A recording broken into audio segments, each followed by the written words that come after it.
All right, hello. This is to help with the scores increasing array question.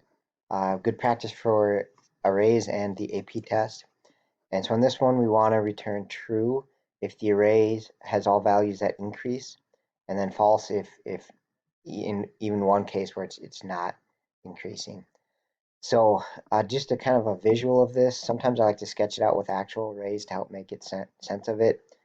So basically, I think the right idea on this one is we want array position like 0 to be less than position 1, right? So we want, like it is in the one down here in the scores array, 0 is less than 1. That's what we want, right? And then similarly, when we go to the next spot, um, we want spot 1 to be less than spot 2, right?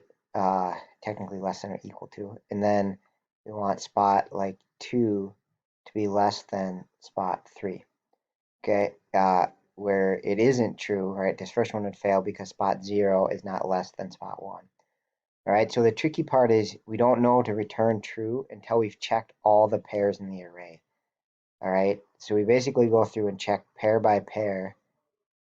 Okay, and we're going to do this with a loop. So hopefully this helps us figure out that, like, if we do it with I, right, if we look at the pattern here, we'd want to do array position I compared to array I plus 1. Sorry, I ran out of space there. Okay, and so the deal is if it passes all the tests, once the loop is done, then we return true. So once we've looped through and know that in every single case, array I was less than I plus 1, then we can return true. So what we actually will have to check is if it's not true, then we return false. And if we make it all the way to the end, then we return true. Okay, so basically we have to like just reverse this and say if the previous one is ever more than the next one, right? If position 0, for example, was greater than position 1, then we want to return false. And similarly, if position 1 was greater than, if this position was greater than position 2, then we want to return false. Okay, and so the general case of that is if position I is ever greater than position I plus 1, then we return false. Okay, so that's basically our loop is if we ever hit one bad case, we return false, and if we make it all the way through, then we just return true. Sorry for the poor handwriting. So the code is pretty straightforward. We just have to do, this is going to be our if check right there. All right, and so if we start at 0 and go all the way up, in this case, position 2, right? We don't want to go to position 3 because then we'd be checking with a position that doesn't exist over here. So our loop is going to go from 0 to less than the length minus 1, right? Normally it's go less than length, but now we go length minus 1. So we say, in this case, less than 3 because length would be 4. Right, so that's the sketch of it. So over here in CodingBat,